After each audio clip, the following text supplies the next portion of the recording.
محمد وآل محمد.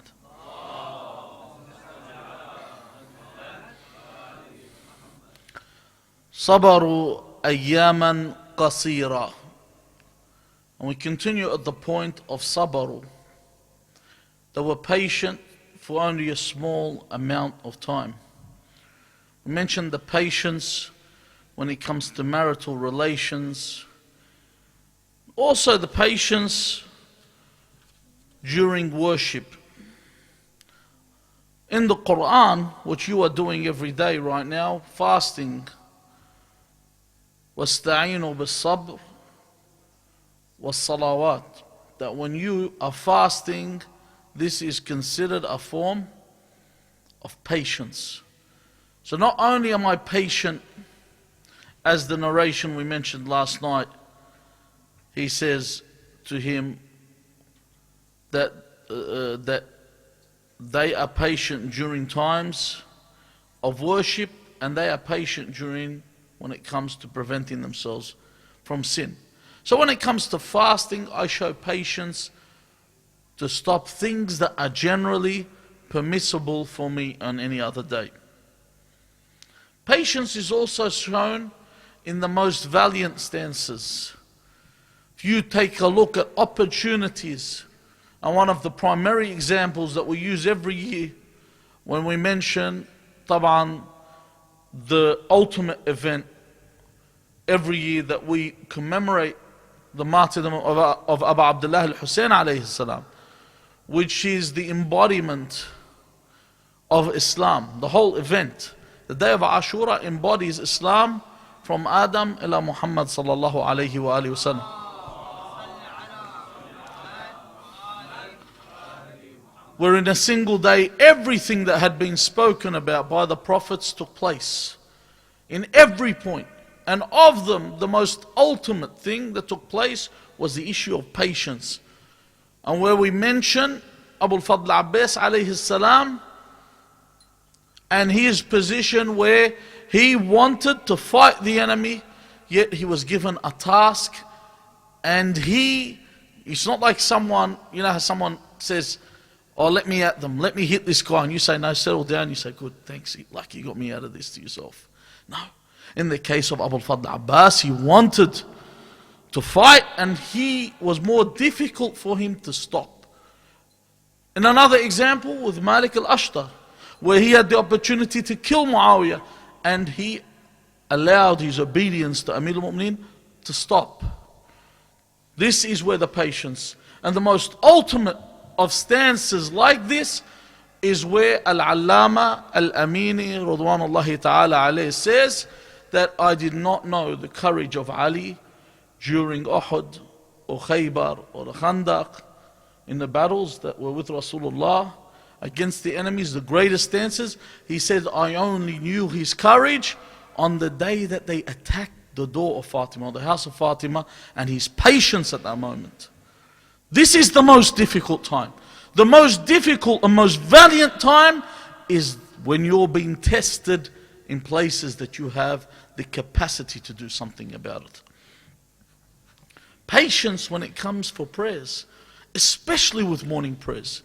In these days, see how cold it is? You have to wake up and do wudu with cold water to get up and pray. This is the patience. But like I said, it's only a small amount of time. Patience for Hajj. When you arrive, all the trouble you have to go through for going to the Hajj, they really make it so difficult that if I was to try and if I was going on a trip to Las Vegas, Nevada, to go gamble, how easy would it be? You're an Australian citizen, you buy a ticket and just go to Las Vegas. You'll get everything set up for you. When it comes to fasad and sin, everything works out. All these, but when you want to go to the Hajj, you have so many obstacles. They will try as much as they can to make sure if you don't get in, that you do not enjoy it for a second. They make it the most arduous, the most difficult journey of your life. However, you are patient throughout the whole thing. The most difficult thing that we have when it comes to patience is patience in the belief in the unseen. See, here's where you have an issue. Because your religion is based upon believing in the unseen. Allah Azza wa Jal says, الَّذِينَ in the Quran يُؤْمِنُونَ بِالْغَيْبِ. That our belief comes from belief in the unseen. And this is very difficult. Very difficult to base. Taman, there are arguments to our beliefs. It's not unfounded. It's not like we just believe in God and we can't prove it. But we do not believe that the only proof for someone is proof in sight. We believe that the eyes can deceive. We believe not everything that is seen is as it is. We have beliefs that there are other ways to prove things. Simple things. When someone, for example, is to ask you, what is love? Someone says to you, what is love? Can you explain what love is? Some people give you examples of, it's like when you love your child. I'm not asking you, what is the word love? Can you show me love? Can you actually show me an image of love? Love is a feeling. It can be explained as a feeling, but can I show it to you as an image? I can show you what love does. Love might make you hug someone, kiss someone, be around someone because you love them. But can I see the actual feeling like pain?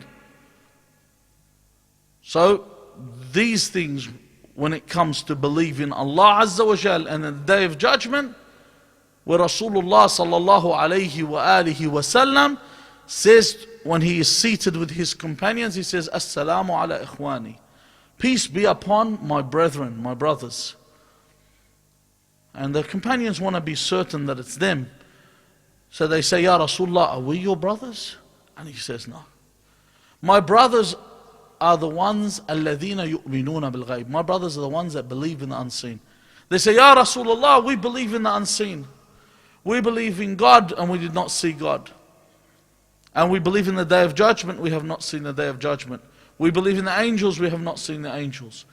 And Rasulullah says, those that believe in the unseen, that are my brothers, the ones I speak of, are the ones that believe in Allah, the Day of Judgment, the angels, and they believe in me, and they believe in the Imam of their time without seeing them.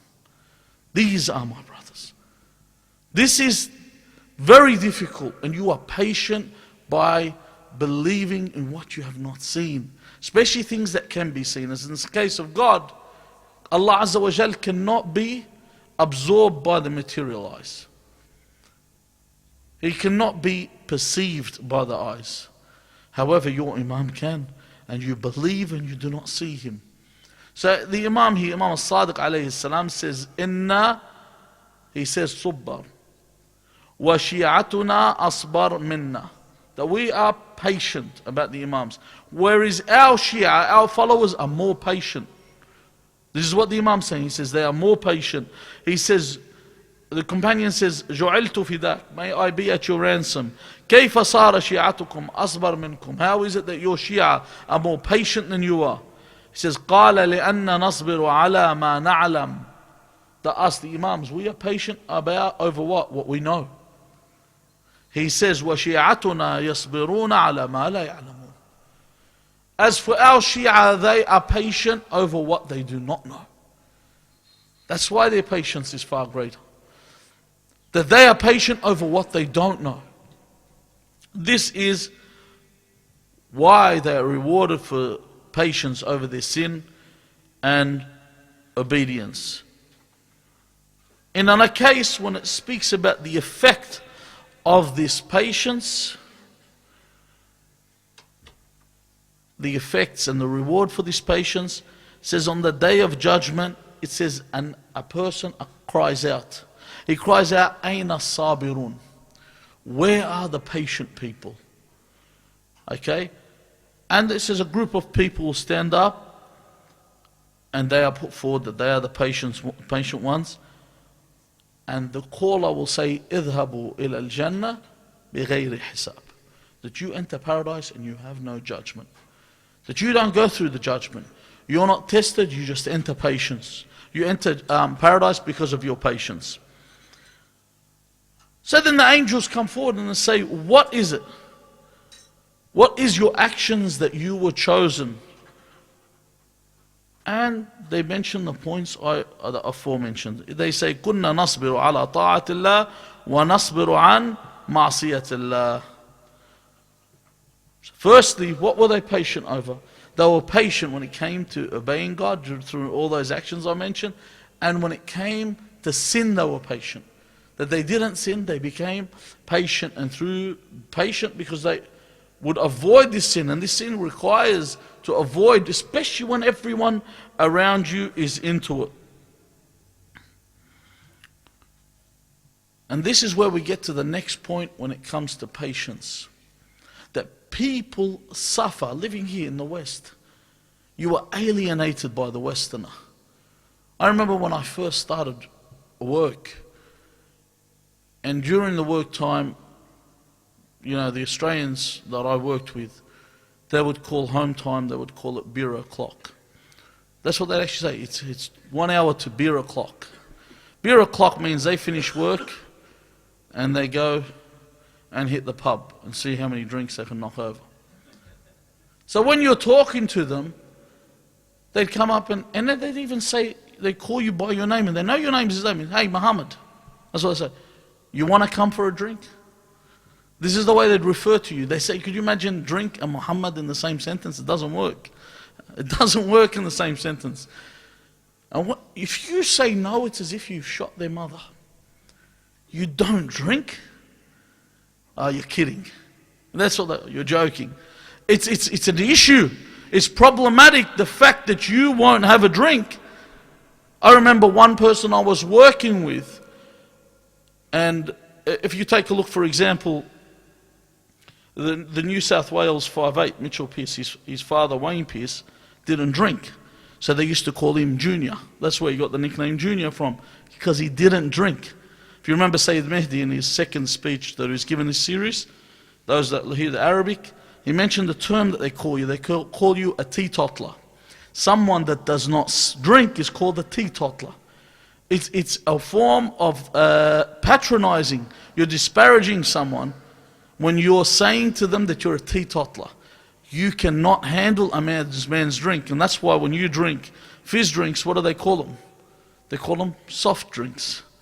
Because they're not the hard drink. They're not the manly drink. The masculine drink being alcohol.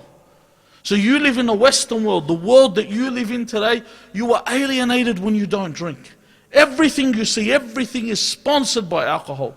Beers everywhere, drink responsibly, gamble responsibly. To live in the West, you are always outside the circle. That's why you can never move up. One friend of mine said, when I was in uni and I was studying, he said, I noticed my university lecturers, they'd have personal relationships with other students, but they would treat me differently. And I wondered why.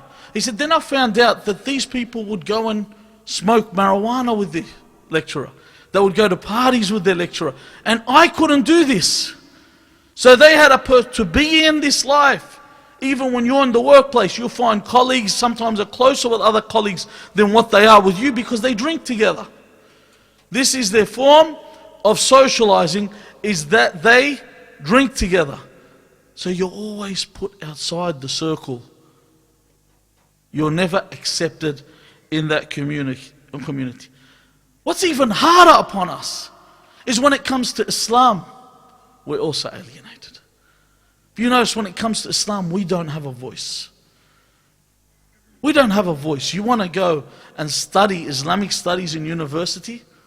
Could you imagine a work like Nahj al-Balagha is not considered authentic? In universities, if you want to study, you need to study historical books like At-Tabari, Ibn Athir and stuff like that, are the ones that are accepted and have authenticity, or Sahih Bukhari, Sahih Muslim when it comes to hadith. You will not find Al-Kafi to be authentic. We have always been alienated, even in the Islamic world. In the Islamic world, I remember when they had that spokesman that claims to be the spokesman for all Muslims, Kaiser Trad. They interviewed him, they had Piers Ackerman. Piers Ackerman is, mate, if the devil had a child, this guy would be too evil to be the devil's child. This is how bad this person is. And Piers Ackerman starts questioning Kaiser Trad. He said, do you believe in polygamy? Would you marry a second wife? Kaiser Trad thinks that this guy's joking with him, and having a laugh. No, but this guy's actually malicious in his questioning. The whole time he is laughing and enjoying himself with this hater, this person that hates Islam. Then suddenly Ackerman asks him in the questioning, he says, you people believe in taqiyya. And this taqiyya is where you can lie and it's justified. And then he says, this isn't something we believe in. This is what the Shia believe in. I don't want to offend them. See the point here? And the difference here, you are alienated. However, when we took a stance, the Muslim world, if you look in 1989, when the fatwa by Imam Khomeini was put upon Salman Rushdie for writing satanic verses, it was because of the Islamic Ummah as a whole. See, when we deal, the issue of Palestine is based on what? The Islamic Ummah as a whole. But when they deal with you, they don't deal in the same way, do they? They cut you off. So you are cut off from the West. You are cut off from you're the Muslims whom you're supposed to be a part of. On top of all this, because of your wilayah to Ali ibn Abi Talib alayhi salam, you're always cut off. And you're patient over this. Let alone your peers and your colleagues and your family when it comes to religious issues, as we mentioned last night. Allah Azza wa Jal, when He speaks about this subject in Surah Al-Baqarah, He lets you know that this is what you are here for. In case you had any doubts, you are here to be tried, you are here to be seen how patient you are. He says in the Quran, وَلَنَبْلُوَنَّكُمْ بِشَيْءٍ مِّنَ الْخَوْفِ وَالْجُوعِ وَنَقْصٍ مِّنَ الْأَمْوَالِ وَالْأَنفُسِ وَالثَّمَرَاتِ وَبَشِّرِ الصَّابِرِينَ. That Allah Azza wa Jal says here that we will try you with what? With fear. He says, مِنَ الْخَوْفِ. مِنَ الْخَوْفِ, He says, of things that relate to fear. We will try you with fear. He says, and hunger. And we'll take from what? Your wealth, meaning what? Poverty or losses in wealth. And then He says, وَالْأَنفُسِ, that you will lose lives. Family members around you will die. People that you like will die. And He says, food. Could be in relation to only what you eat, but the crops that you have. And then He says, وَبَشِّرِ الصَّابِرِينَ. If you hear the word, for example, when we mention Rasulullah sallallahu alayhi wa alihi wasallam, we call him a Bashir. A Mubashir, a Bashir is someone that gives news. But what kind of news do they give? They give good news. Or they, as they would say in Old English generally, they say good tidings. People would come and give you good news. News that you'd like to hear. So Rasulullah, he says to the messenger, وَبَشِّرَ الصَّابِرِينَ, give them good news, the ones that are patient over all these. He says, الَّذِينَ إِذْ, because we said, when is patience? Is patience during joyous times? Patience is during masa'ib, during trials and tribulations. He says, الَّذِينَ إِذْ أَصَابَتْهُمْ مُصِيبَةٌ قَالُوا إِنَّا لِلَّهِ وَإِنَّا إِلَيْهِ رَاجِعُونَ. Why is this so important? You're reminding yourself of what? That when something befalls you, an affliction befalls you, Inna lillah wa inna ilayhi raji'un. Surely we belong to God, and unto Allah we shall return. And then says, أُولَٰئِكَ عَلَيْهِمْ صَلَوَاتٌ مِّن رَبِّهِمْ وَرَحْمَةٌ وَأُولَٰئِكَ هُمُ الْمُهْتَدُونَ. That these people, they have what? Salawat, the praises upon them from Allah and the mercy of Allah, and they are the ones that are guided. So what it means here, صَبَرُوا أَيَّامًا قَصِيرًا أَعْقَبَتْهُمْ رَاحَةً طَوِيلًا. So they were patient for such a small time, and أَعْقَبَتْهُمْ, the consequence and the result, okay, is what? رَاحَةً طَوِيلًا, a long respite, a long rest. Could you imagine you're playing a game of football? You come onto the field for 1 second and then you're substituted for the remainder of the game and you rest. That's what it is. You've just turned up and you're automatically substituted. Small moment, you had to just be patient for that small second. And for eternity, you are having a respite. And you know when they tell you, for example, that retirement or life begins at 65. Retirement, it's not really retirement. It's the beginning of arthritis. Really. It's the beginning of heartaches. It's the beginning of immobility. It's the beginning of incontinence. It's the beginning of dependency. You start to depend on others. It's the beginning of the end. This is what that retirement is. Amma, the real retirement is the hereafter. This is why it says عَقَبَتْهُمْ رَاحَةً طَوِيلًا. In Hadith al-Qudsi, it says إِنَّ اللَّهَ يَقُولُ. Hadith al-Qudsi is a narration that is from Allah Azza wa Jal. That is not a verse in the Quran. That is not from the Holy Quran or the Honorable Quran, but is the word of God. He says, أعددت لعبادي الصالحين ما لا عين رأت ولا أذن سمعت ولا خطر على قلب بشر. That He, Allah Azza wa Jal, says, I have promised my righteous servants. What have I promised them? ما لا عين رأت. I have promised them something that no eye has seen, no ear has heard of, and no one can have possibly imagined. Now, if you think about, let's say, for example, everyone sits back and imagines what their paradise is, what their idea of a paradise is, and what they think of a paradise is. They say, for example, J.R.R. Tolkien, the author of The Lord of the Rings and The Hobbit, they say if you went into his house, he lived in around the early 1900s, if you actually entered this guy's house, they say he used to live in Middle Earth. His house and everything within his house, he had a map of Middle Earth, he'd actually have drawings and he used to live in this fantasy world. Imagine these people that play World of Warcraft, they're into this, their idea of paradise is to live in a world of Warcraft type life. They live, they enjoy this life, and you have all these clubs of people where they have these fake sword fights and what have you, and that's the idea of a paradise. People think of some tropical island, that's their idea of paradise. But we are limited in our ideas. Paradise is something beyond this. In fact, when Allah Azza wa Jal wants to say something about paradise, it is a world that cannot be imagined. It's incomparable with what we perceive. It is a reality beyond our reality, beyond our understanding. And that's why even in this world, even the fantasies that we have, we find it is better to want than to have. Even if you're given everything, could you imagine all the nice things in this world?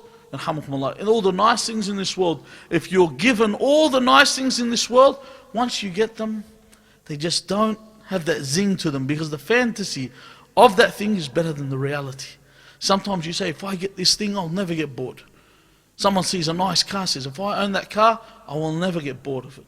They drive it once, they drive it twice, and after a while, you know what? They go, it's time for an upgrade. Because they don't get satisfied. That's why I was looking, for example, at the fortune of the Prince Walid ibn Talal, the Saudi prince. And it says that he has a yacht.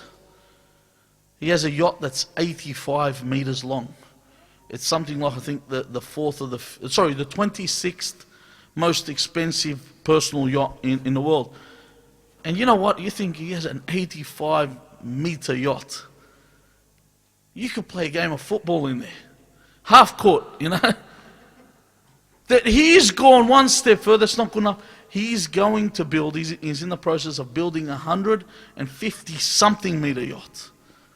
Not satisfied. This same guy purchased the first A380.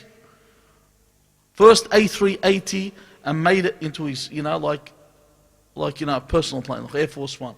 Something he would enjoy himself. They don't get satisfied. As much as you think of the fantasies here, they do not do anything for you. Unlike when it comes to paradise and the hereafter. It is not comparable to anything in this world whatsoever. Even when Allah Azza wa Jal mentions it in the Quran, He says, كُلَّمَا رُزِقُوا مِنْهَا مِنْ ثَمَرَةٍ رِزْقًا قَالُوا هَذَا الَّذِي رُزِقْنَا مِنْ قَبْلِ وَأُتُوا بِهِ مُتَشَابِهًا. That what they are given is alike. But what they have in terms of taste, it's similar in a certain way, is not alike. It's something different that every time, sometimes when you're extremely hungry, that first bite that you eat always tastes the best. And the only reason you buy a second burger because you want to taste that same first bite. You buy a second roll because you want to taste that first bite again. It never comes back. That first time you have it, it never returns. This is where qana'ah comes in, contentment. But in paradise, every moment, the next moment is better. The next moment is better and better and better and better, and it's eternal means of becoming better and better. The other thing about this long respite and this paradise is that it is a secure and it is a safe abode. There are no worries, there is no stress, there is no grief, there's no regret, and there's no fear. If we have a look at the verse that Allah Azza wa Jal says, that He will try us with what? بِشَيْءٍ مِّنَ الْخَوْفِ وَالْجُوعِ. That you will be tried with something of fear and hunger. But in paradise there is no fear and there is no hunger. There's no regret. Sometimes you look at yourself and you go, you know what? I wish I took school more seriously. I wish I had a better education. Or sometimes you say, I wish I had made better investments in my life. Only if I'd bought shares in that company. And in paradise there's none of that. There's no more of living in a place where you say only if and only if. Paradise is there, and it's, as He says, raha. It's a respite, it's rest, it's tranquil, it's serene. It's the ultimate utopia. It's something that you cannot comprehend. And you have no fear of the evils in this life. If you look at all the evils that surround you, if you actually watch the news, and after you watch the news, you always get into this depressed state.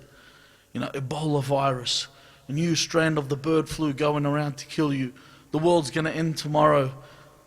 ISIS have entered this area and that area, and you just sit and you listen to this, and you just think, whoa. Some people, they'll turn around and say, why the hell do we bring kids into this world? After they watch the news, of course. That feeling that they get does not exist in paradise. In paradise, there's no feeling of that fear and that angst. And that's why Allah Azza wa Jal, when it comes to the fact that it's safe, He calls it Darus Salam. Darus Salam, because it is a place of peace. It's a place of tranquility. And also there, you are it. You're the king. You're the master of where you are. There's no one, even just the beginning of paradise, when you are seated, the narration says Jibreel walks in. And the first thing the person in paradise wants to do when Jibreel walks in is they attempt to stand, and Jibreel says, stay seated. There's no more of this. There's no more of you doing any form of worship. It's time for you to relax. It's time for you to enjoy yourself. You are a king, and everything around you is subordinate to you. They are there to serve you. You don't have neighbors to irritate you. There's no more business and business plans and business partners and worrying about filling books and forms. Imagine a world where you don't fill forms anymore. You know, I'd like to scratch my head. Well, there's 4 forms I'd like you to fill out and sign.